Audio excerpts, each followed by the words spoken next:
Hello and welcome to another episode of For the Love of Sports. My name is Michael Raziel, and this is a show where I get to talk about sports, I get to talk about business, I get to talk about everything in between. Today, I have Austin Cohen, the founder and CEO of Flexit, here with me. Austin, you got a Slack message? I hope it's not that big a deal, but how you doing today, man? I'm doing well, Michael. Thanks for having me today.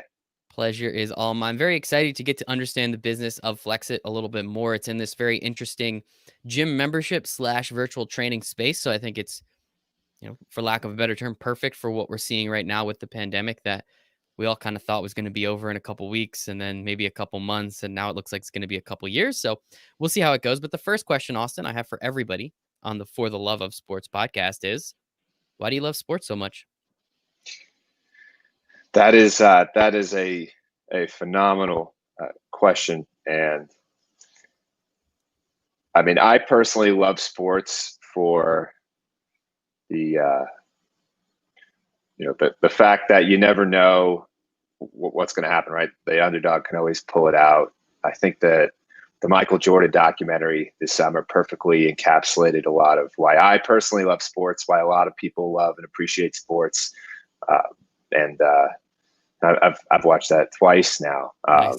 I think for me, just that competitive nature and the fact that you go out there, anything can happen on any given night. Um, to me, is awesome. A lot of that carries over into business and startups and growth. And so for me, that's the kind of energy and stuff that gets me going. So for me, there's a lot of overlap and parallels between sports and building businesses. Absolutely. And that's why I love to have this show because I really do believe either you played sports and you learned a lot that you can take away from business, either you watch sports and you learned a lot that you can take away towards business. Obviously, right? With playing sports, it's time management, it's discipline, it's understanding how to lose. You're going to do that a lot in business. I don't know any businessman that's been, that's had a perfect game so far. And I I do not expect one anytime soon, to be honest with you. But I do think that there are a lot of correlations that can be taken from sports to business. And that's why I love talking about sports business so much. And that's why I love having you here. Before we do hop to Flexit, did a little tiny bit of research, found out you're on the founding team of Wheels Up.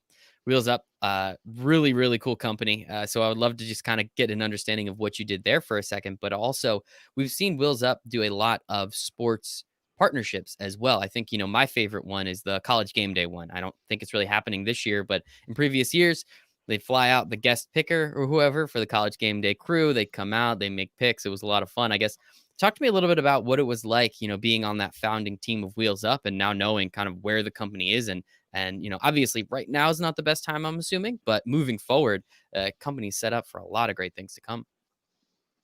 Yeah, definitely.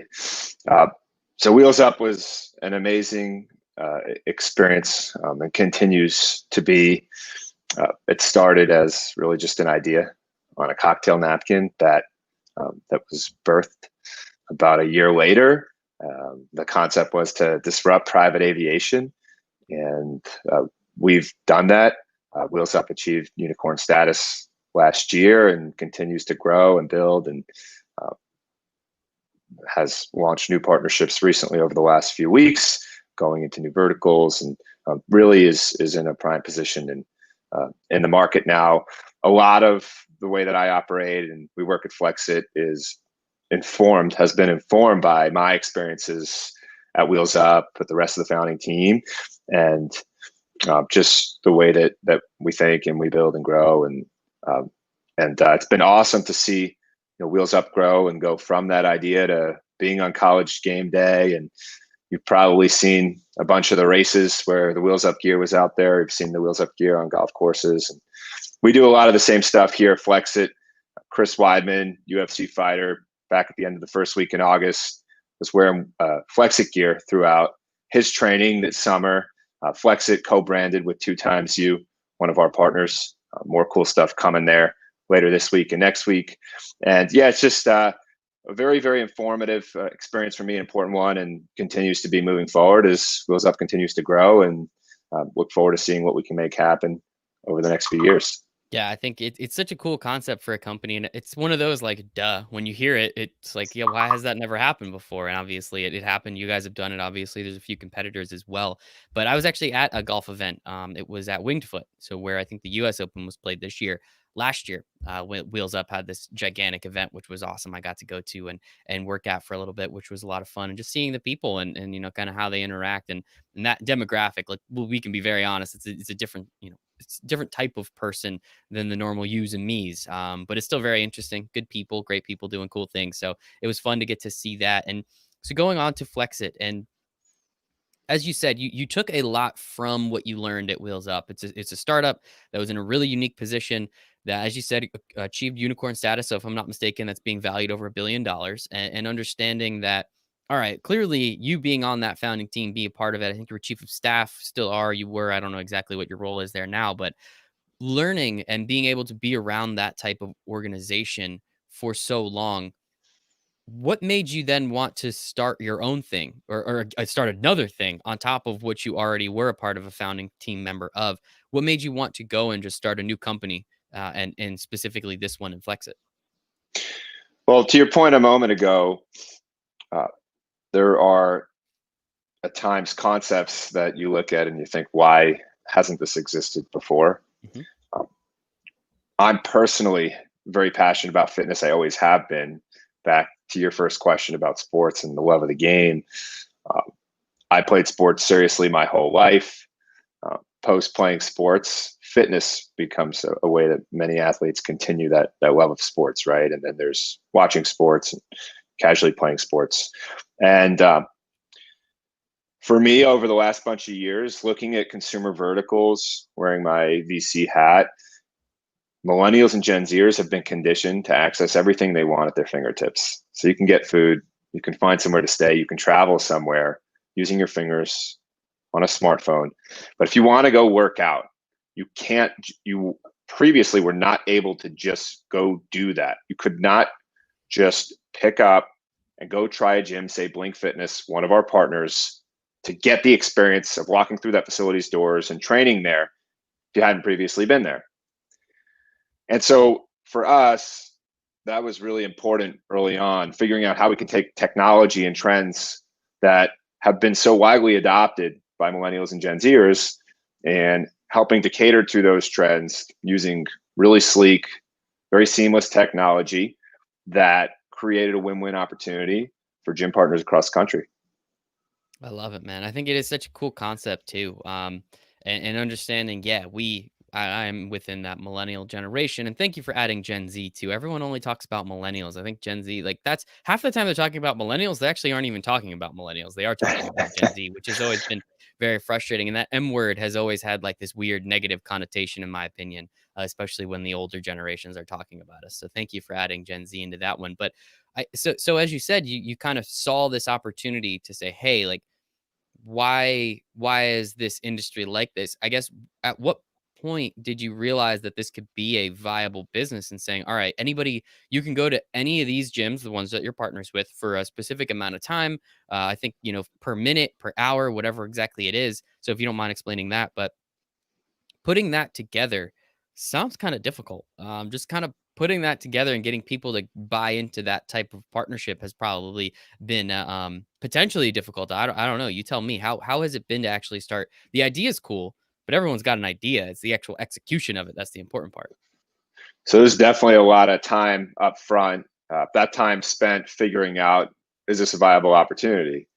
Uh, that's on both sides of the market. Is this something the gyms want? Is this something that consumers are looking for? And for us, above everything, is making sure that the experience is fantastic for consumers and for the gym partners.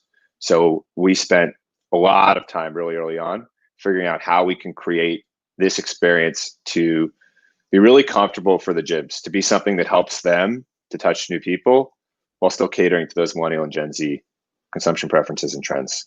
And then obviously takes a lot of time to build a network, um, to get technology ready. So there was no flip of a switch, if you will. There was a time coming and a lot of upfront work, uh, and we put that time in back in 2018. We actually launched the company in 2019. And here we are now in 2020 with that business line and our new virtual product. But that initial business line, to your point a moment ago, and it is the ability for consumers to walk into any gym that's on our platform, no tour, no paperwork, entirely seamless and frictionless, and to access that gym and pay for the amount of time that the individual spends in that facility. So if one of our consumers goes into, say, Mountainside Fitness or EOS Fitness in Arizona, the individual stays for 10 minutes, that individual pays for 10 minutes worth of time. The individual stays for 2 hours, the individual is paying for 2 hours worth of time. Seems pretty easy. That's it. It's beautiful in its simplicity.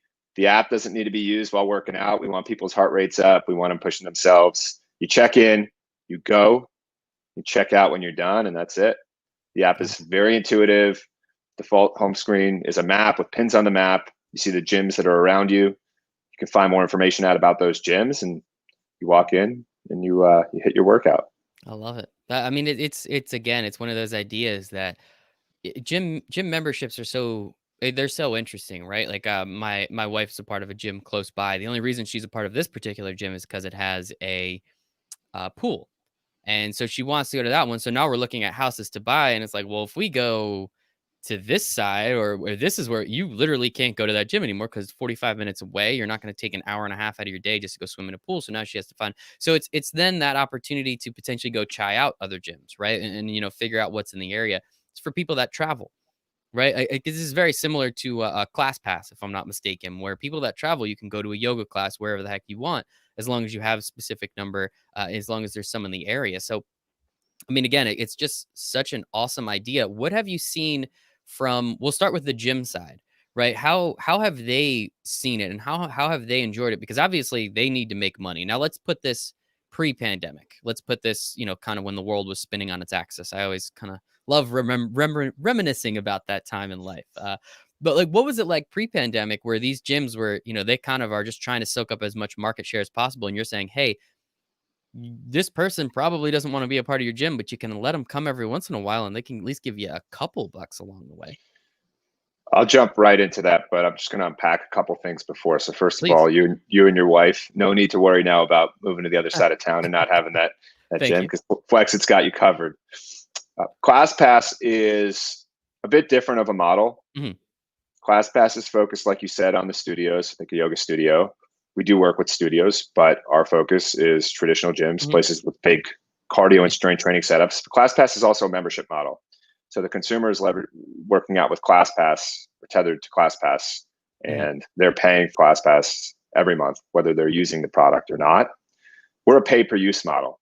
So Mhm. our consumers pay when they use, and they're not paying when they're not using. So it's a very different model. And ClassPass would be supplemental Mhm. to using Flexit. Cool. Thank So you for just that. just kind of want to highlight that for Yeah. you and for all Appreciate the it. other listeners out here. But so following along that point, for us in building our network of gym partners, we really wanted to create a win-win for the groups that we work with, and we do. We're very collaborative in our approach. We do a lot of co-marketing. Uh, we're helping the clubs to see new people that they wouldn't otherwise, that tech-enabled millennial Gen Zer. And the tech is seamless. It's an alternative to other ways of consuming the product that these gym partners are putting out. And it's more. There's capacity at these facilities, and we help to bring new people and fill that capacity. And for the partners, it's brought them, really good experiences. We have some partners that are leveraging what we're doing, especially in light of COVID, to deliver a hands-free, contact-free experience. Our tech is seamless. There's no electrical connectivity required. We have tech that sits at the front desk. So a lot of partners are now using us as a day pass provider. So if you don't have a membership, the only way to access that facility is through Flexit. So that's a program that has been growing over the last few months throughout COVID. But depending upon the partner, the experience is shaped to that partner's goals. And again, we collaborate with them very closely. So we've been able to create an experience for these groups that really works for them and that they see as an extension of what they're doing. So if you think about it, we're a marketing extension of the marketing departments of the clubs that we work with. Yeah, and it just brings more potential clientele because if they again, if this person, if person X was always going to a specific gym, now if they have ClassPass, they can continue to go to that gym, it sounds like, but then they also could, if they're on the other side of town, go to this other gym. And also, so just to make sure I have this correct, there is literally zero reason everybody should not download this app, right? Because if it's just a pay per use model, you can at least check it out and see what gyms are available in your area. So I'm going to ask you for that link later to just direct people right to the website or wherever. So that way, anybody that is listening, sounds like something to at least try out. And again, if it's pay for per minute and you hate the gym, it sounds like you're going to go in, you don't like it, you just kind of turn around and walk out. And it's not like you're paying dollars per minute. I think when Marlon put us together, shout out Marlon, great guy. I think it was something like in the cents per minute. How Yep. is this? How does this? I mean, it makes sense again from that marketing standpoint. But if we're starting to divvy up cents per minute, and somebody's somewhere for 15 minutes or $3 over the span of an hour, how does this make sense for you as a business in terms of making enough money? Because it sounds like there's a lot of technology and a little bit of overhead at least. And then how does this make sense for the gyms outside of just that marketing and that extra $1.50 that they got that they might not have otherwhere else? So the rates are by the minute. So when you think about cents on the minute, the numbers um, are they come off and sound a little bit different than when you think about numbers on an hourly basis. So Hmm. you could call a 1 hour workout a proxy for the average workout.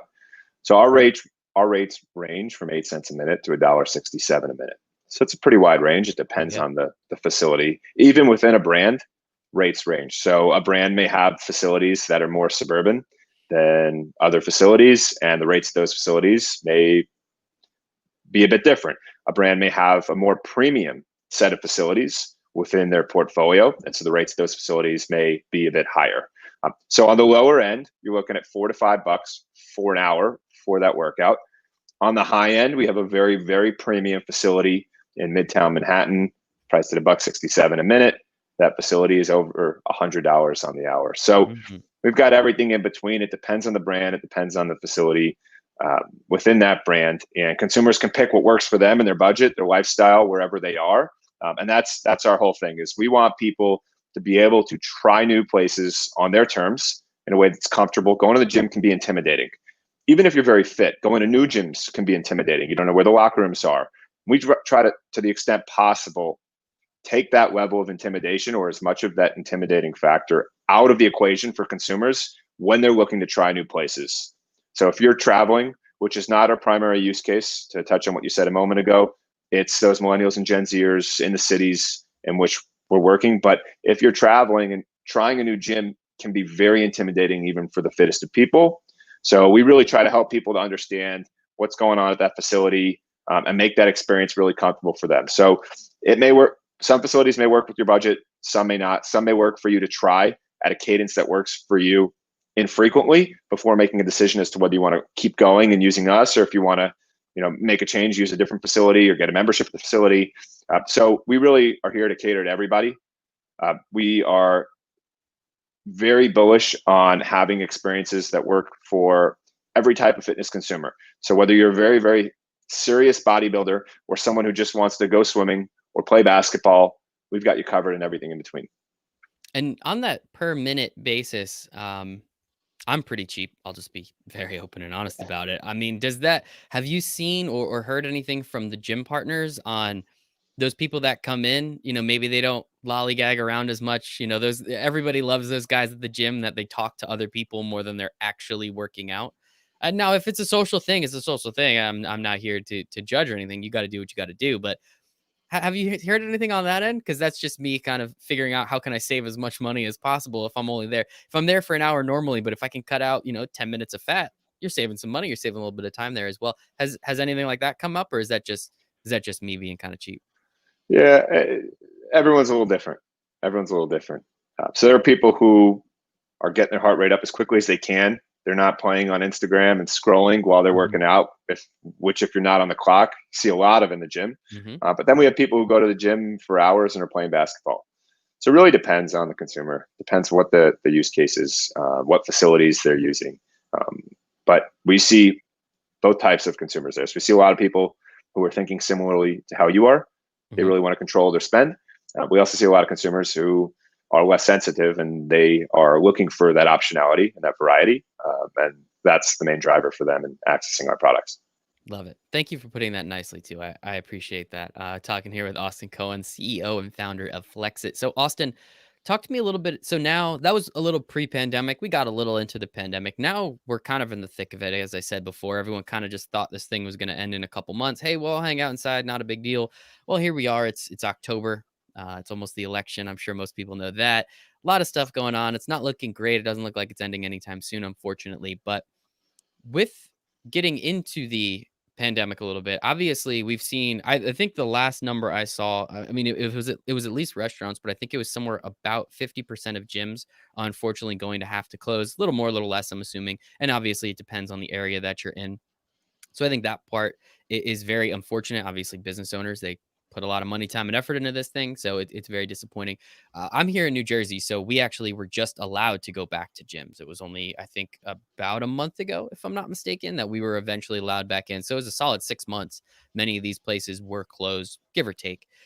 What have you seen now in the pandemic? How many more gyms are interested in becoming partners, understanding, hey, like we had all these people that might not ever want to come back. If there's just any opportunity to gain a couple dollars along the way, this is a really easy way to do it. Yeah, all great observations and questions. And I'm here in New York today, so similar time frame for gyms coming back to New Jersey. It was about a month ago in the same week. It's been a wild, obviously, 6 months for most verticals, most businesses, and the gym industry notwithstanding. Uh, for gyms, every market's been a little bit different. So even for brands that have facilities across the country, every market's responded differently. The way that COVID has impacted those markets, whether there have been multiple closures in markets, brands have had to adjust more on a market by market basis, which is really important in thinking about what's going on. Capacity constraints are different in every market, and subsequently, consumer behavior in those markets is different. So in places like California and Arizona, where the markets opened and then closed back down and reopened, patterns of behavior may be different than in markets where there was only one closure and then the market reopened, and people have started to behave normally again. Uh, there has been unequivocally an interest in our model as a new tool for clubs to work with to bring revenue and new foot traffic through doors.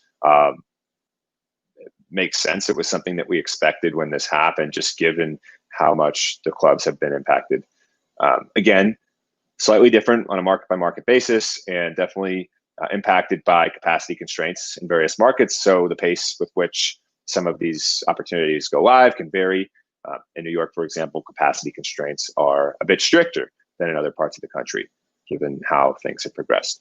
But I think the other thing that's really been interesting for gyms and really all fitness providers is how virtual has come into existence here. So the brick and mortar, both the boutiques and the traditional gyms, realize that virtual is going to play a bigger part in their offerings moving forward.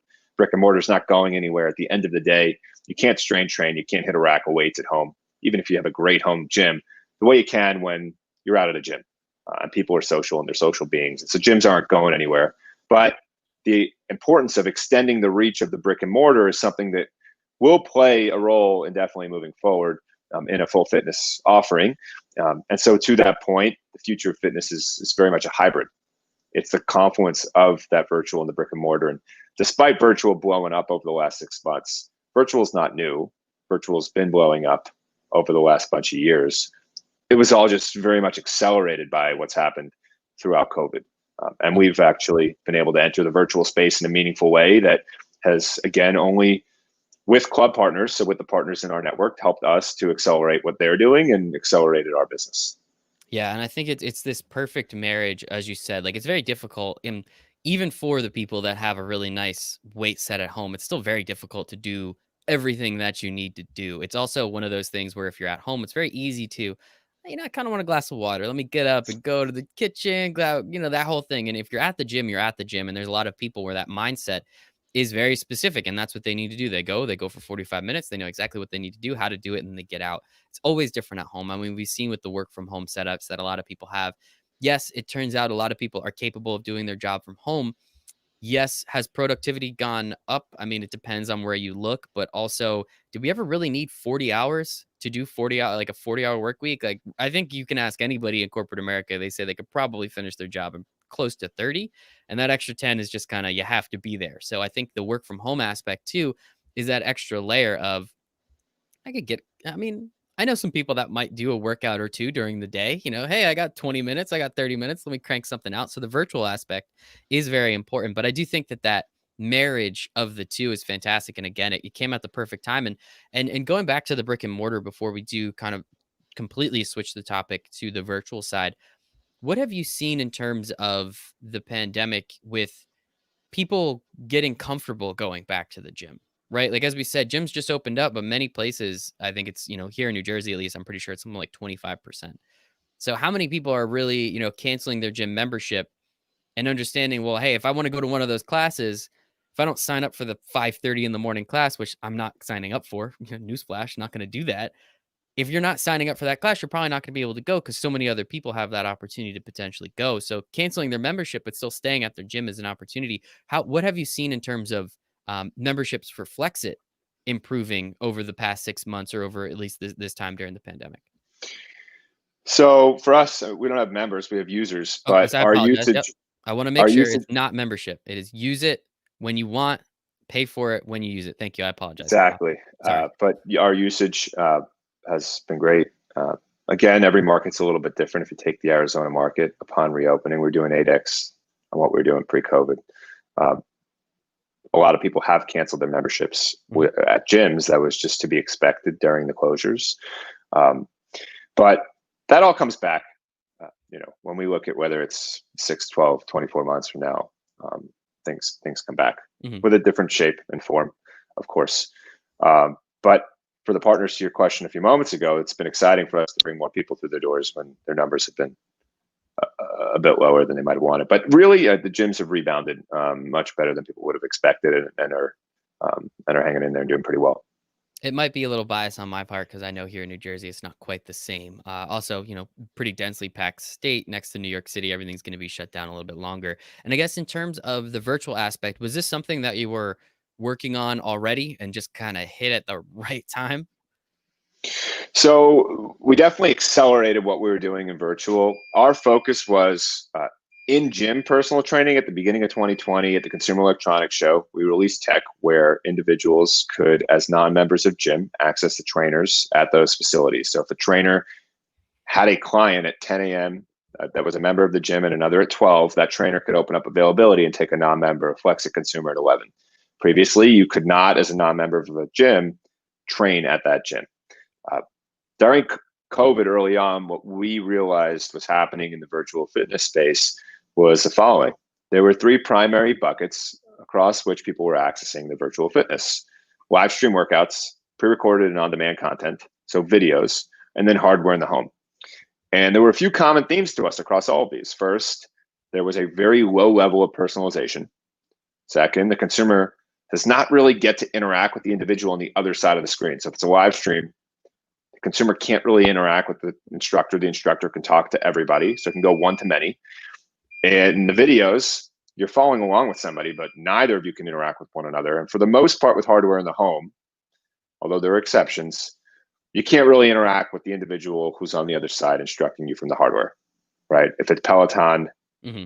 or if it's a tonal, you're not interacting with that individual. So we saw a big opportunity to take our personal training tech from in club and accelerate the usage of it across virtual personal training, which was not something that was really widespread and being adopted by gyms. Our gym partners and their trainers, um, they had, they had the bandwidth. Um, there were many furloughs in the gym industry. The trainers were available. These are very skilled people who understand how to hold people accountable, keep them motivated, get them to achieve results. People were social beings. People were cooped up and really needed to interact with others, and forming relationships with these trainers from the brands was something that we decided to accelerate. So again, we only work with the brands, the chains. So we have Solid Core on our platform and Blink on our platform and all sorts of other brands that are part of the Flexit network. And those trainers from those brands are provisioning live one-on-one virtual personal training sessions to consumers all over the country and really all over the world. The scale of this product is massive. What we've built is not video tech. Zoom is video tech. It's great for meetings. This is training tech. The experience is optimized to deliver a personal training experience. So if you're really tall, if you're 6'4" like I am, you still fit in the entirety of the frame. The trainer can can see you, can perfect your form, make sure you're doing your plank right. And if you're doing an overhead shoulder press, can still make sure that everything's going right. And there's all sorts of cool features that surround that: stopwatch timer, screenshot and draw, so the trainer can take an image of me while I'm working out, correct my form in real time through that. So this is really optimized for the training experience. And people are working out with multiple trainers, forming relationships with them, getting to know them, being held accountable. The trainers make sure that these individuals are eating right and helping these people to achieve their goals, whatever they are. If you have a wedding coming up that you're trying to change your body for, if you have some type of a test or fitness journey that you're on and you need to get there, whether it's running a marathon or you need to pass a border patrol test, these are all things that we're helping consumers do and meet by provisioning access to these trainers live one-on-one. And the formation of those relationships wasn't really possible through pre-recorded content, live stream working out, and hardware. And so we found that gap. It's been awesome for us. And now we really feel like we have a more well-rounded ecosystem. So as a company, we feel grateful that we've had the last 5-6 months while gyms were closed to focus on our virtual product. Now we have people covered in the brick and mortar, and we help the brick and mortar to extend their reach because we got people covered at home. So if you think Blink Fitness, we're helping Blink in gym, and then we're taking Blink's trainers, and they're now showing up in people's houses all over the country.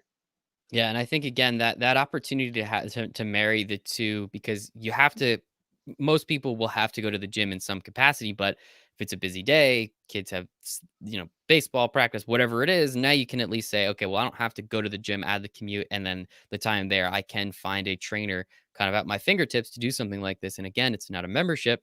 It's just if you go on, you can find it, you can use it, you can pay for it. Exactly. And we're putting people on great programs, and they really are committing to their fitness, making sure that they meet their goals, stay accountable. People are treating working out virtually as a meeting. You have a meeting at 10. You can then Mhm. do a VPT session, as we call it, from 10:30 to 11, and you can jump back into your 11 a.m. meeting. And when we think about the future of fitness, like I said before, it's that hybrid. You don't have to take the half-hour commute to the gym, work out at the gym, and then take the half-hour commute back, shower, get ready for work, get to work. You can do that now. If you were doing it 7 days a week, you can do it 5 days a week now, and on the other 2 days, you can work out from home. So we're very excited about that hybrid future of fitness. It's been amazing to focus on this product to help trainers, help the brands, be a meaningful revenue source for these brands during COVID when their doors were closed, because of course their doors were predicated, their revenue is predicated on their doors being open. And for consumers, we were able to help a lot of people stay really healthy and stay just as fit as they were before COVID during the pandemic. And I think that's the most important part. That's one thing that I understand frustrated a lot of people, because physical well-being is very much tied to mental well-being. And obviously, a lot of stress going on in the world. Not sure if anybody out there realized it, whether you're worried about, what the government's doing today or what can they screw up tomorrow kind of thing, or if it's, hey, I have a family member that's sick or I can't leave my house, or, any of these things.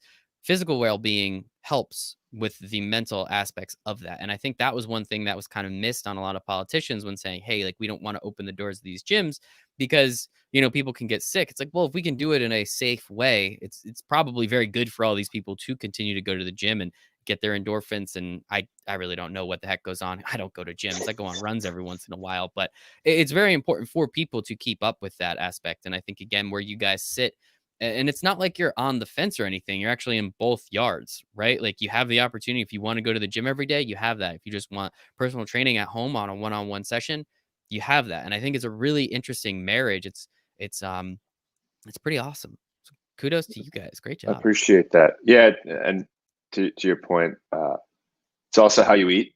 Yep. You gotta keep it right in the kitchen.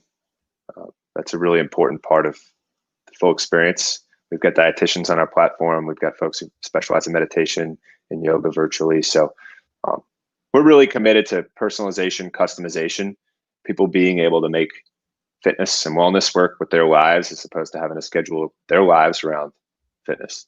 I love that. I'm gonna go download this now. You said the magical word of meditation, and I do that. I've meditated every day for the last 500 days, I think, something like that. So, Wow. I love it. It's awesome. I, It's I don't know how fantastic. you're keeping track at that point. Um, it's a whole thing. My buddy and I, we created a system. It's a whole thing. But no, it's I don't honestly remember what it's been well over a year. It honestly might be over 2 years. I kinda don't even remember. I just know I haven't missed a day in a very long time, but that's not the point. How have you, so we spoke about the prices for the going into the gym and how it's on a per minute basis and is anywhere from, $4.50 for an hour all the way up to $400 an hour in certain cases, it seems like. But what is it like on the personal training side? And can you say, "Hey, I want like a quick 15-minute, hit session. I want a 30-minute, slow burn like Pilates kind of thing." Like how have you set it up in that sense in terms of how personalized it can get, which it sounds like it can get very, and also on that per minute basis depending on the classes or whatever. It's unbelievably personalized. If you want to just go through the process electronically, you can let us know through our website. If you're looking to lose weight, if you're looking to just sweat and have fun, you can also jump on a consultation with one of our health coaches. And these are experts who will listen to your goals and build you a program that helps you meet those goals. You'll get paired up with the right trainers for whatever you're looking to do. If you previously uh, been someone who was heavy into lifting and was in the military, we'll pair you up with a trainer who will relate to you, who was also in the military, who's heavy into lifting. Uh, so it's very customized. You'll have that one-on-one experience where you're speaking with a team member of ours, and that expert is helping make sure that we put you on the right path. The rates are, again, accessible. We're looking at about 30 minutes worth of working out for $40 on average. It's about $80 for 60 minutes. But we offer increments of 15 minutes. So you can hit it, as you said, for 15 minutes. You can hit it for an hour and everything in between. And depending upon what's going on in someone's life, they may want to work out and hit the 15-minute session one day, and they might want an hour the next day. So we're really trying to, again, make it very personalized, very customized. You can see all the trainers. You can see videos of the trainers. So it's interesting. You see someone's picture, but when you see them talking and moving, they emanate something different than when you just look at that still. So we have trainer videos on the website. You can get to know the trainers, learn about them, learn the type of music they like, what they specialize in, try different trainers, filter by the specialty. You can filter for meditation so that you can find that meditation instructor. So everything is very, very customized so that we can help individuals to get on the right path. I love that. And considering what we've seen in the investment world, I'm sure, as you said, with the knowing the VC space a little bit, I think Tonal just got funded for $100 million, something like that. I mean, I never even heard of the company, and athletes and investors and people are lining up to give them money. Obviously, Peloton, we've seen what they've done. They went public, and now they're doing their thing. But I think it's this personalization aspect of the virtual side. I think is very important and is extremely helpful because you're right too. You don't feel bad if you use one trainer one day and another the next, right? Like, so obviously there is a benefit to using the same trainer because they'll get to know you and your body and understand what you are capable of. But then there's also, I kind of want to change it up a little bit. I want to do something else today. I want to look and talk to somebody new and hear new ideas and new things. So I think that part's obviously pretty important. But just then the opportunity to go to the gym as well on top of it. And again, as on a per minute basis, you have that opportunity. So, hey, I don't have $100 million,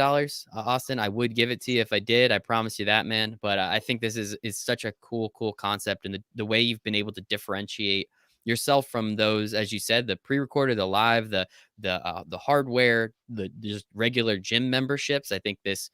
I mean, if I mean, I'm nobody, so if I tell you it's a home run, it doesn't mean anything. But I still think it's a pretty cool concept, and I appreciate you coming on and telling us about it today. No, you're not a nobody, and never put yourself down like that. But appreciate you. Self-deprecation. It's one of my I things. listen. I yeah. It's I love Seinfeld and love Curb, so I Love it. love the separate self-deprecation there. But thank you for having us. Yeah. By us, I mean thanks for having me, and thanks for having Flexit on the show.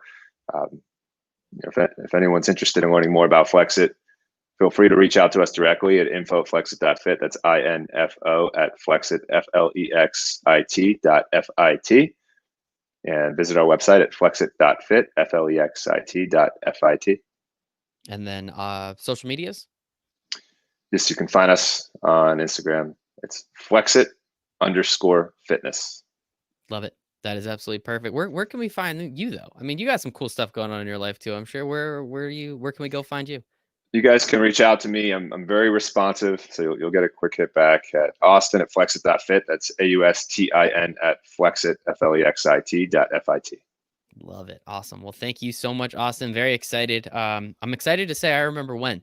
When you guys hit unicorn status, I could say, hey, I had them on my show once. That was kind of fun. So crossing my fingers for you. And then also make sure to send me a link for iPhones, for Android, wherever, so people can go and download. Because I think it's why the hell wouldn't you download it? It's not a Awesome. membership. You don't have to pay for anything. You can just check it out. Maybe hop to a gym or two. If you like it, you like it. If not, hey, worst comes to worst, you spent $3, right? So it's not too Uh, bad. Available on iOS and Android, also available for iPad. And you can also log into your account and take virtual PT sessions on the web. So totally cross device and cross platform. Love it. Awesome, man. Thanks so much for coming on. Austin Thank, Cohen, thanks for having founder me. and CEO of Flexit. Appreciate your time, man.